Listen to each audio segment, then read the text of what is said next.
Thank you. Good morning. My name is Francisco Ginel, and as mentioned, I'm working for Randed. Randed is a cybersecurity company. We are not attorneys. So I have no clue about the laws. My wife is a lawyer. She knows much better than me. Somebody told me some minutes ago, lucky me. But anyway, what I wanted to give you is a glimpse of the issues that we, from the cybersecurity industry, see and the potential problems that we oversee and that we have been experiencing over the last years when looking at the impact that this fourth industrial revolution could have. So first, for those that are not familiar with the fourth industrial revolution or Industry 4.0, I'm going to go a little bit about the main points and the meaning of such revolution.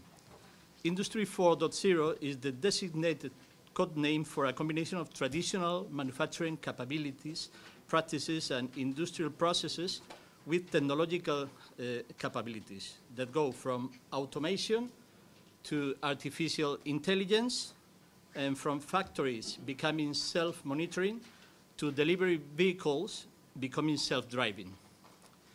This current trend of automation and data exchange in manufacturing technologies include cyber-physical systems, the Internet of Things, cloud computing, and cognitive computing.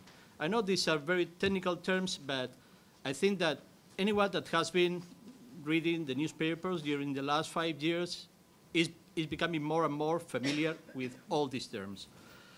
Over the Internet of Things, cyber-physical systems communicate and cooperate with each other and with humans in real time. And via the Internet of Services, both internal and cross-organizational services are offered and used by participants of the value chain. There are 4 design principles in Industry 4.0, and these principles support companies in identifying and implementing Industry 4.0 scenarios. The first one is interoperability. And this is the ability of machines, devices, sensors, and people to connect and communicate with each other via the Internet of Things, or the Internet of People. Second one is information transparency. And this is the ability of these information systems to create a virtual copy of the physical world by enriching digital plant models with sensor data. This requires the aggregation of raw sensor data to higher value context information. Third one would be technical assistance. And we have 2 scenarios here. The first one is the ability of assistance systems to support humans by aggregating and visualizing information comprehensively, helping them making informed decisions, or second one, to physically support humans by conducting a range of tasks that are either unpleasant, too exhausting, or unsafe for their human coworkers. The fourth one would be decentralized decisions, and this is a tricky one, because what we are meaning here is that cyber-physical systems will be able to make decisions on their own and to perform their task as autonomously as possible. And only in the case of exceptions, interferences, or conflicting goals are tasks delegated to a higher level that could be a human. So global industry is well on the road to a game-changing fourth industrial revolution. It is not some hyped-up notion years away from reality. It's already here and has its origins in technologies and functionalities developed by visionary automation suppliers more than 15 years ago. Improvements in efficiency and profitability, increased innovation, and better management of safety, performance, and environmental impact are just some of the benefits of an Internet of Things-enabled industrial environment. However, without an effective cybersecurity program at its heart, Industrial control system professionals will not be able to take advantage of the new technologies at their disposal for fear of the next breach. In 2009, a piece of malware exploiting 4 zero-day vulnerabilities in Windows systems manipulated the speed of centrifuges in a nuclear enrichment plant, causing them to spin out of control. This malware, known as Stuxnet, was introduced into standalone networks via a flash drive, a USB drive, and it autonomously spread across production networks. Stuxnet's sophistication serves as a powerful example of cyber attacks potential as weapons in the world of connected physical devices. By 2020, it is estimated that over 20 billion Internet of Things devices will be deployed around the world. Many of these devices may find their way into manufacturing facilities and production lines, but many others are expected to move out into the marketplace, where customers, whether business to business or business to consumer, can purchase and use them. Probably you are all familiar with smartwatches, smart bracelets, and all sorts of devices that you can go out and buy at any store in the street. Our televisions are also becoming smart TVs. Our refrigerators are becoming smart refrigerators, and many other things. The systems to control the heating and cooling in our houses, the power consumption meters, the water consumption meters, and especially on the consumer side, talk seriously about this. When any of us, or most of the consumers, are going to a shop in the street or to Amazon to buy a smart bracelet or a smart watch, what are we looking for? Are we looking for the most secure one, or are we looking for the fanciest one with more features, more bells and whistles? Nobody's looking for the security. Nobody's taking care of the security, really. Close to half of manufacturers use mobile apps for connected products, while 3/4 use Wi-Fi networks to transmit data to and from connected products. Use of these sorts of avenues for connectivity often open up considerable vulnerabilities. Securing this can prove challenging. Expecting consumers to update security settings, apply effective security countermeasures, update device firmware, or even change default device passwords has often proven unsuccessful.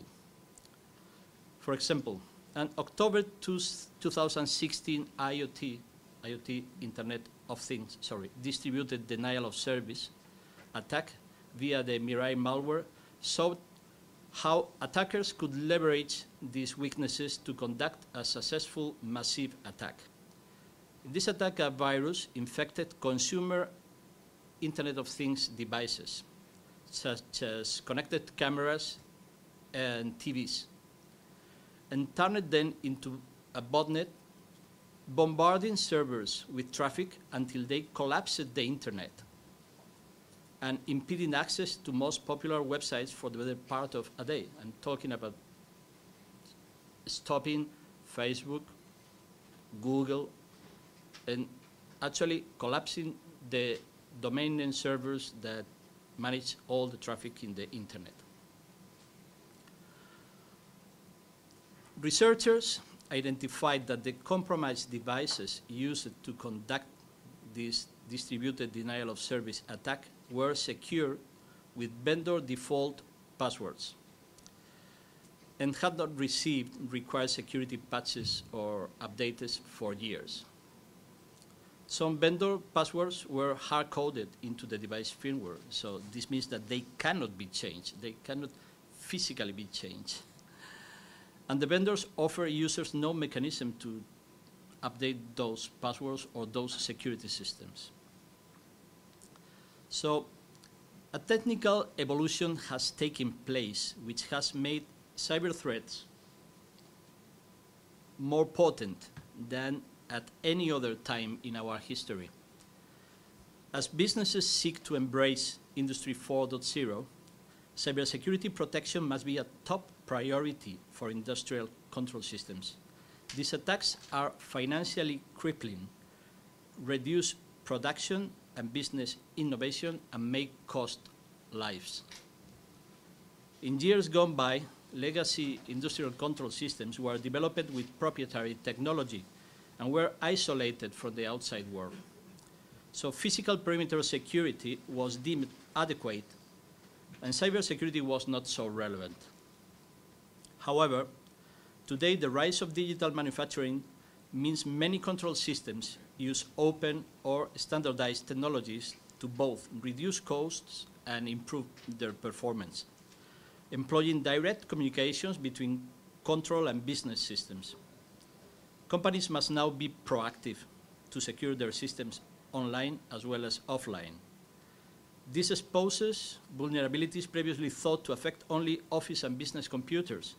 So cyber attacks now come from both inside and outside of the industrial control system network. The problem here is that a successful cyber attack on the industrial control system domain can have a fundamentally more severe impact than a similar incident in the information technology domain. The battle is decidedly unbalanced. Organizations must protect a wide swath of technology, while attackers need only to pinpoint the weakest link.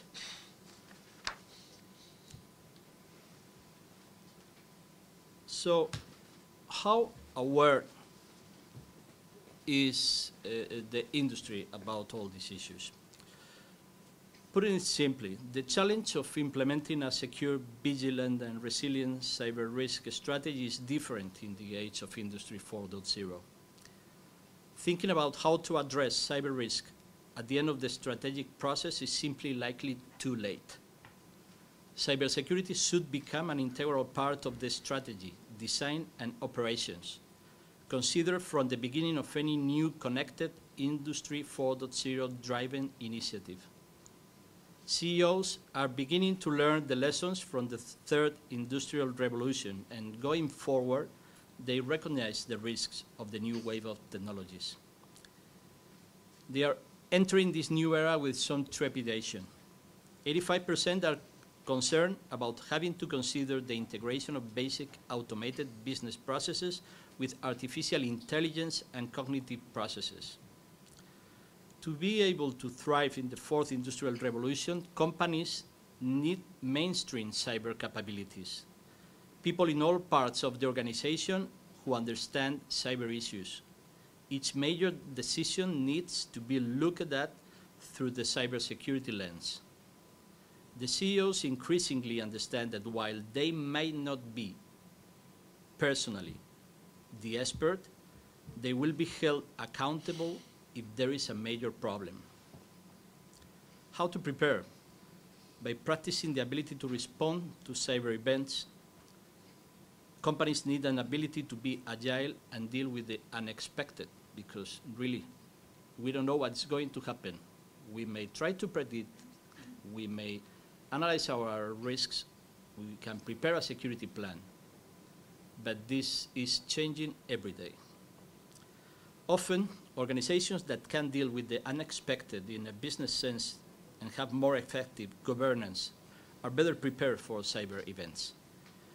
Being agile enough to respond to a cyber event often depends as much on an organization's governance as their technology capability. 82% of CEOs are concerned that their customers may be more worried about their privacy than their organization is. As the volume of data grows exponentially, so do the opportunities to use it and the attractiveness for cyber criminals. As same way business can make money from the data, cyber criminals can make it too, either by selling it in dark web forums or by playing with the company's stock value if the breach becomes public. So we have a strong list of challenges. This is just a simple, very high-level simplification. But what I want to highlight here is that there is no secret sauce for Industry 4.0 cybersecurity issues. Everything can be hacked, everything. It's just a question of combining three parameters. These are money, time, and knowledge. If you have at least two of these parameters on your hands, you're able to break anything. If you have enough time and enough money, you can break anything. If you have enough money and enough knowledge, you can break anything. If you have enough time and enough knowledge, you can break anything too. So if you have at least two of these three parameters on your hands, nothing can stop you. And obviously, this is something that has changed dramatically along the last years. I remember 15, 20 years ago, hackers were kind of a romantic figure, working on their own, trying to prove that they were capable to break a system. This has changed a lot in the last 15 years. Now are criminal organizations behind the attacks, or even nations. So what we can do is apply to this new Industry 4.0 environment the best practices we already know. We need to prepare a complete risk assessment of our situation. We need to develop a security plan. And within this process, we'll need to put a special focus on building cybersecurity into the design process from start and protecting data across all the value chains, from sensors and connected devices to the cloud data pools. And of course, this is taken from military battlefield strategy, reducing as much as possible the attack surface. Another challenge is the workforce. There is a shortage of talented workforce on cybersecurity. And this is something that was noticed 10 years ago in a report that the US government prepared together with Microsoft and other companies. They expected that by 2020 there would be a severe shortage of cybersecurity experts in the Occidental world.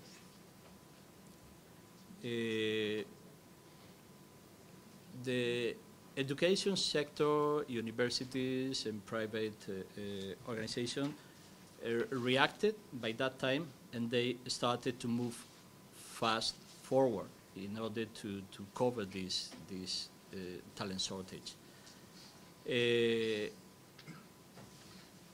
Some countries have been putting a lot of focus on this in the past. You just need to look at China and Russia, and they have put a lot of power in building armies of cyber attackants. And we are suffering this already. So we are talking about fighting against nations, no more romantic hackers that are working individually with their computer at night. So training for the operators in today's plants is crucial to any defense in-depth campaign and the development of a security-conscious culture. There are two phases to such a program: raising general awareness of policy and procedure and job-specific classes, but should be ongoing with update sessions given regularly. Only then will employees and organizations see the benefit. And obviously, most of these technological breakthroughs are not regulated. As mentioned before, the advanced use of data by machines that are interlinked and infinitely connected causes concern for data protection, especially data transfer across state boundaries. What's more, granting artificial intelligence access to large data pools could cause data leaks if one is not careful. Thus, laws regulating the level of access that machines can hold will be necessary. So, laws regulating liability for autonomous machines and their users will be a necessity, but vicarious liability, where a boss is held responsible for an underling's action, appears inoperable here, as a machine is incapable of legal personality. So how accidents, negligence, and otherwise poor practice will be regulated is another question for legislators.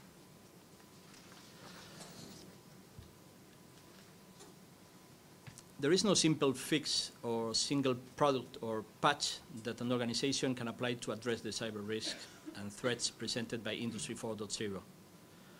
Connected technologies already support critical business processes today, and these processes will likely only grow more connected, integrated, and vulnerable in the future. Organizations may thus need to rethink their business continuity, disaster recovery, and response plans to accommodate the increasingly complex and ubiquitous cyber environment. As industry moves to capture the business value that comes with Industry 4.0, the need to address the cyber risk landscape with a secure, vigilant, and resilient response has likely never been greater. Regulation and industry standards are often reactive, and compliance often represents the minimum security posture. This does not usually achieve full security across the breadth of technologies in use. A particular challenge, given that disruptors need only find the single weakest point to gain successful entry into an organization's systems. This challenge may only continue to grow. Increasing connectivity and the need to gather and process real-time analytics may continue to introduce vast numbers of connected devices and huge amounts of data that require protection. So, regulators and policymakers must find ways to continuously adapt to a new, fast-changing environment by arming themselves with understanding the areas they are regulating. It is therefore critical that the public and private sector understand and are ready to create policies that are as innovative as the change that is happening. And finally, we cannot be blinded by technology as an end for everything. We need to keep in mind the need of focusing on the society and striving for inclusiveness. For that, we need to ensure that human values are the core for the development rather than treat them as a bug to be addressed down the road.